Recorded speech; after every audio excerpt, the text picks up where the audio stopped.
Hey candle friends, welcome back to the channel, or if you're new here, hi, I'm Ashley. I'm the owner of Mrs. Frizz & Co., a small batch handcrafted candle business located in Ontario, Canada. And on this channel, we talk about everything from making candles and like products to a behind the scenes look at owning your own small handcrafted brand. If that's something that interests you, I would love for you to hit subscribe and come back and be a part of this little candle fam that we have going. Today, I want to talk about something important that most people don't want to mess up. We are still going on with our mini series of the candle business basics. And this one is important. Not necessarily as boring as insurance, so that's nice. But today we are talking about pricing. If you price something too low, you are essentially paying your customers to take product from you. And if you price too high, you are at the risk of losing customers. And I mean, there's a billion factors, and I could not sit here and give you one answer for exactly how you should price your candles, but I am going to kind of go over a few options with you and get into a little bit more detail as to how I price my products. And I'm going to try and not say 1,000 times, but based off the last 35 seconds, it's not looking good. But anyways, let's get into it.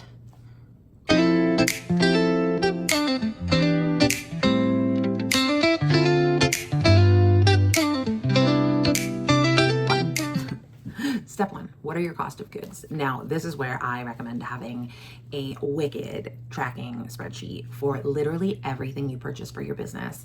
And I also, I love using Inventora for my material, but I don't factor a lot of things into that. That is really where I track my waxes, my wicks, my fragrance oils, and vessels, I guess. Other than that, I don't account for overhead costs I have for running my business. I don't account for my time pouring candles or doing any of the other things that I do to run my business. I don't account for softwares that I purchase to run my business. You know, there's a lot of moving parts when you own a small business, and I haven't found that perfect solution for tracking besides my spreadsheets. So even though I do kind of double up on some of the things that I'm entering into Inventora and into my pricing spreadsheet, I track absolutely everything. And now I didn't do this at the very beginning, and that was a huge headache for me to get caught up on. But now that I do, it's just like clockwork, right? I get a delivery, and when I'm opening it, I'm receiving it in either my master spreadsheet or in Inventora, sometimes in both. Little annoying, but it doesn't take me, it's not like it takes an obscene amount of time to enter some new fragrance oils or wicks into two different spots. Now I do it this way because in Inventora is where I track my recipes once they are what I'm going to use to manufacture products that I'm going to sell. I love Inventora because it is a very easy way for me to know where my wick counts are at, what my vessel counts are at, how much wax I still have on hand, basic things that I'm using to make product. Everything else though, things like that you might not think of, things like printer ink. For me, I cut all my labels out on my Cricut. So Cricut mats, Cricut blades. Labels, I don't account for my labels in Inventora. So when I am using Inventora, I am able to get a cost of goods for a candle, for a car freshener, but I have to remember that most of my overhead is missing from that. Just something to keep in mind. Now, the general rule of thumb is cost of goods times 3 is retail cost. So if it costs you $5 to make a candle, you're going to retail that candle at $15. If it costs you $10 to make a candle, that's going to be a $30 candle. While this is a nice, simple approach, it is not what I use. So I'm not going to spend a lot of time on it, partially because you all know this method. This is what everybody does. But mainly, I'm not going to talk too much about it because it's not what I do. So I am not the times 3 expert. Much like when you wholesale a candle, the general rule of thumb is times 2. Again, I don't work that way, so I'm not going to spend too much time talking about it. Much like everything in the candle business, I'm not an expert of anything. I am also still figuring this all out. I am mostly here to share what I've tried, especially if it hasn't worked, try and save people some headaches. Also, things that have worked that you might not have thought of, you know, this is why we're here. We're here to share tips and try and help each other out. So what I want to do is kind of go over the pricing strategy that I use for my candles. Now I do have another video on this, which I'll do the linky thing. To be honest with you guys, I don't really watch my video. Like I watch it once and then that's kind of that. So I don't exactly remember what I covered in it, but I will just kind of go over the strategy that I use to price my candles.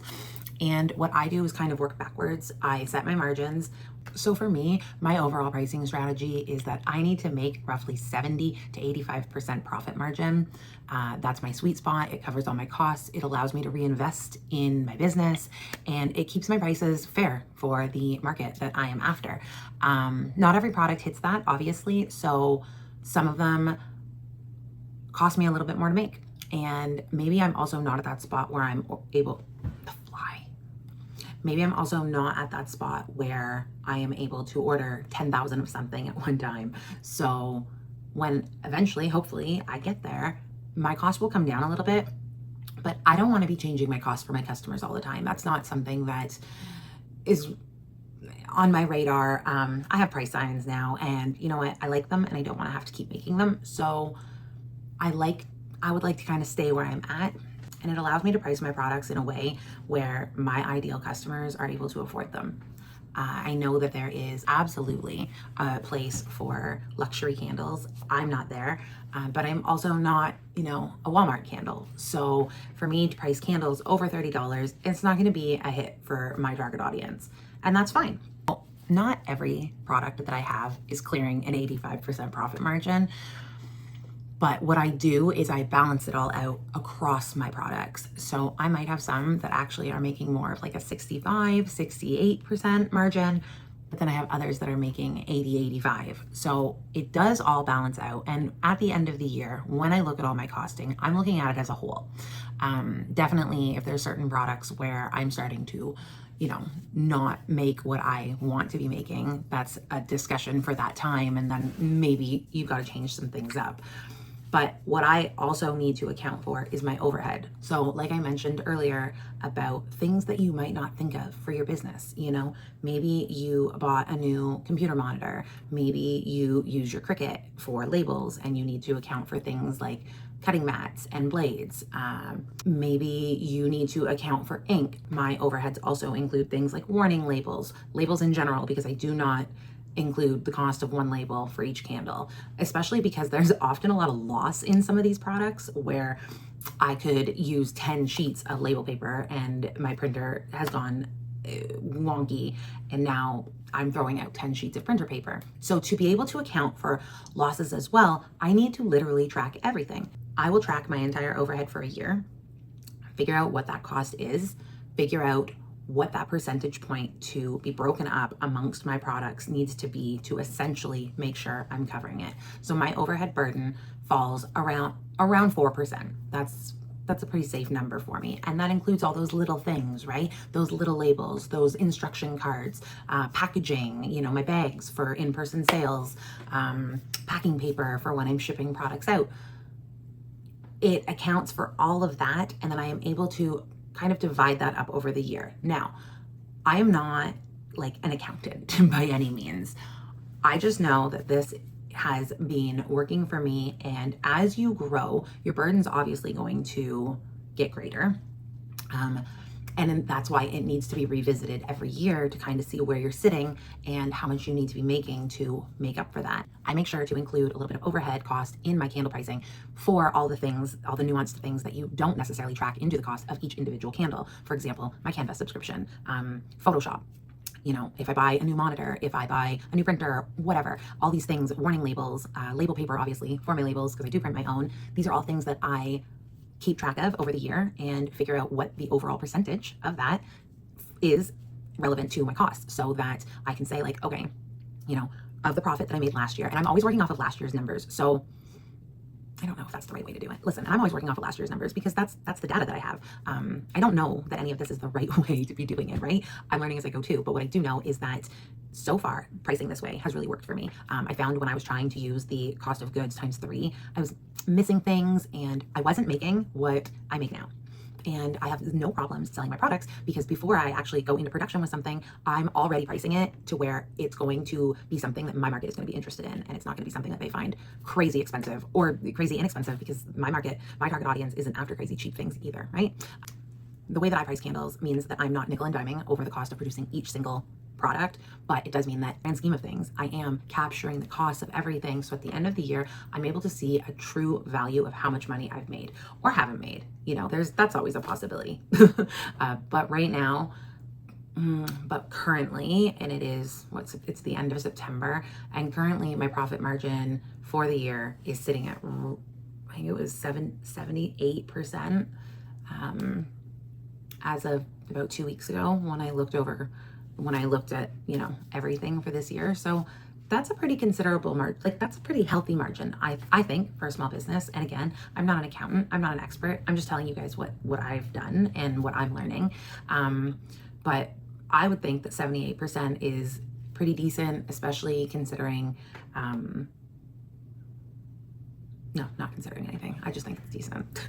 So I do want to just touch on wholesale quickly, and I'm not really going to get into this because next week's video is about wholesale.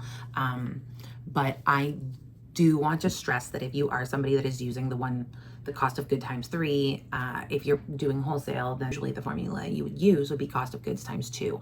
And if you're not pricing your products properly, that can really bite you and you could end up losing money. So that's why I just don't like that system. I just feel like there's way too many possibilities of leaving money on the table. And we're small businesses. We can't afford to leave money on the table, you know? And I don't know about you guys, but like for me, people are constantly hitting me up for like donations, gift boxes, things of that nature.